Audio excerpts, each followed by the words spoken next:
In the current news, you probably heard about how many families are being separated and mistreated by the Texas Border Patrol. After being detained, they are sent to one of the many Border Patrol centers in Texas. These centers are known for housing and then relocating the immigrants upon reaching a decision made by the center. The Rio Grande City Station is located in Rio Grande City, Texas.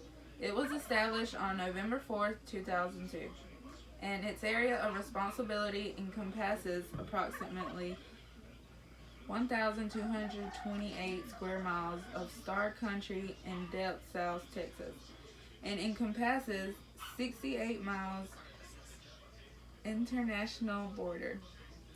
Many families that are crossing the border get caught and then get detained in this center, where many people say it's pure torture. In this building, there is not only Latinos, there are Asians and blacks as well, but the majority is always Latino. This building is a plain concrete building with fences separating the people.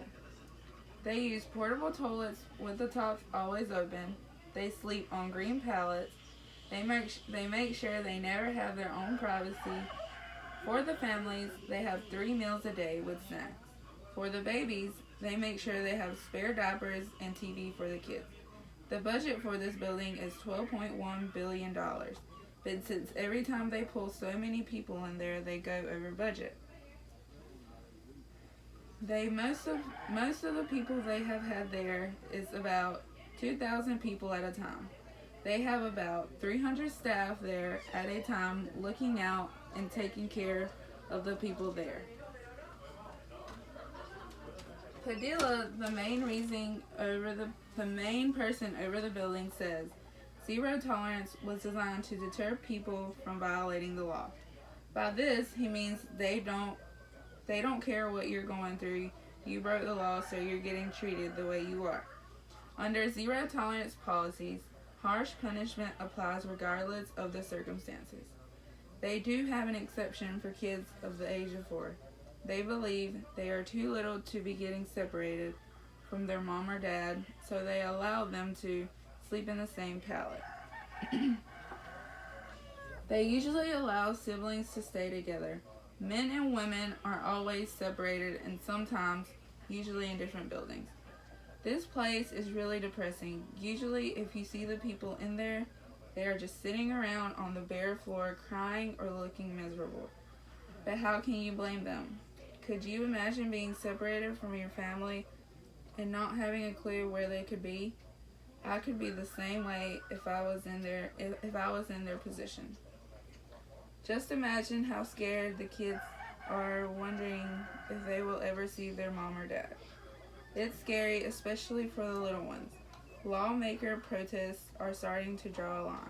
They believe that this place is horrible and nobody should be treated this way. The people shouldn't have to wait as long as they do. Every person waits until they have their court date, and then they decide what to do with them. But until then, they wait here at the Rio Grande City Station. There have been hundreds of protests, from yelling down the streets to straight yelling at the Border Patrol agents. They are trying to get these people to stop. They are abusive and mistreat them. Many people believe they are treated like animals. They say it's not humane and it's not showing friendship.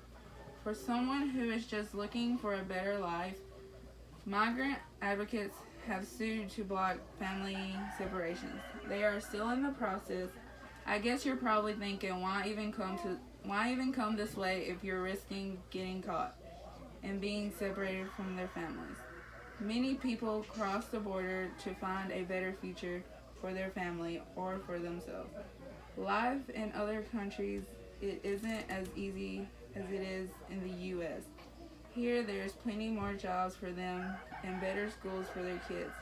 Years back, both my mom and dad came from Mexico with nothing, looking for a better life.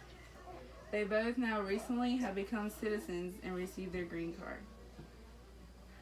I support the protesters and what they are trying to change. Nobody should be mistreated in that way. especially while being separated by who you mostly love, your family.